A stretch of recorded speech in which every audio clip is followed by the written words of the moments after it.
আমরা কিন্তু পেঁয়াজ ছাড়াও রান্না করি, অনেক তরকারি আছে যা পেঁয়াজ ছাড়াই করা হয়। তো বেগুন দিয়ে বেগুনি না খেয়ে আরও যে সবজি সহজলভ্য আছে সেটা দিয়ে খেলেই হয়, আমরা তাই খাই। মিষ্টি কুমড়া দিয়েও খুব ভালো বেগুনি না বানায়, মিষ্টি কুমড়া দিয়েও বেগুনি বানানো যায়, সেভাবে আমরা করি, সেভাবে করা যায়।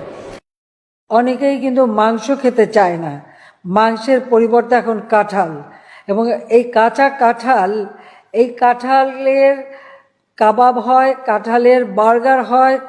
আমরা যদি 12 মাসই কাঁঠাল উৎপাদন করতে পারি, মাংসের পরিবর্তে কাঁঠালটা আমি কিন্তু করি আমাদের বাড়িতে, কাঁঠালে কাবাব করি, মাংসের পরিবর্তে কাঁঠালটা দিয়ে আমরা ওই স্বামী কাবাব বানানো বা বার্গার বানানো। কারণ এখন যেটা করতে হয় যে যখন কাঁঠালের সিজন আসে, কাঁচা কাঁঠাল একটু হলুদ দিয়ে সিদ্ধ করে ডিপ ফ্রিজে রেখে দিয়ে 12 মাস ব্যবহার করি। কাজে একটা জিনিস যেটাকে আমাদের জাতীয় ফল হিসেবে জাতির পিতা দিয়ে গেছে, কিন্তু কিছু ফেলা যায় না। বর্ষাকালে খুব স্বাভাবিক, বর্ষাকালে তো আর কাঁচা মরিচের খেতে কিন্তু কেউ মরিচ তুলতে যেতে পারে না। সবাইকে আহ্বান করবো এখন থেকে কাঁচামরিচ কিনে রোদে শুকায় রেখে দেন, বর্ষাকালে যখন দাম বাড়বে ওটা কিছু একটু পানিতে রাখলে কিন্তু আবার তাজা হয়ে যায়, আবার রান্না করে খাওয়া যায়।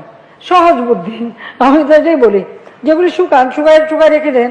টমেটো, অতিরিক্ত টমেটো হয়েছে বলছে কি করব, আমরা রোদে শুকায় রেখে দেন।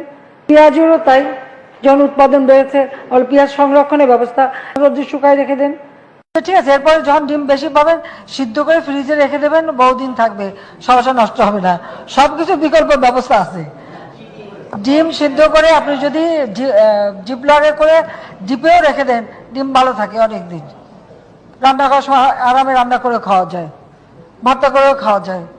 আমরা রাখি, খাই দেখে বলি আর কি। এগুলো তো নিজের থেকে শেখা। আর পেঁয়াজ তো আছেই, এখন তো পেঁয়াজের শুকনা পেঁয়াজ এসে যাবে বাজারে, সেটার ব্যবস্থা করা হচ্ছে।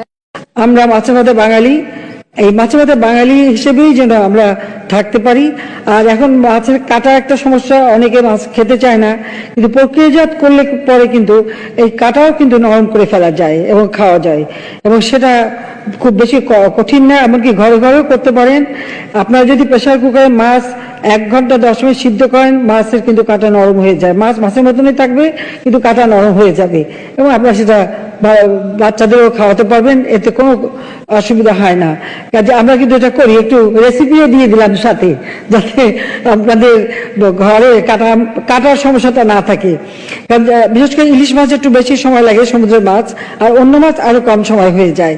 বড়ই দিয়ে ইফতার করেন না কেন? আঙ্গুর লাগবে কেন? আপেল লাগবে কেন? আর কিছু নাই আমাদের দেশে? বড়ই দিয়ে ইফতার করেন না কেন? আঙ্গুর লাগবে কেন? আপেল লাগবে কেন? আর কিছু নাই আমাদের দেশে? বলেই দিয়েছে মাননীয় প্রধানমন্ত্রী, দরকার নাই। কাজে অবস্থা বুঝে ব্যবস্থা। আমি বড়ই দিয়ে ইফতারি করব, আর তুই খেজুর আর আঙ্গুর খাবি।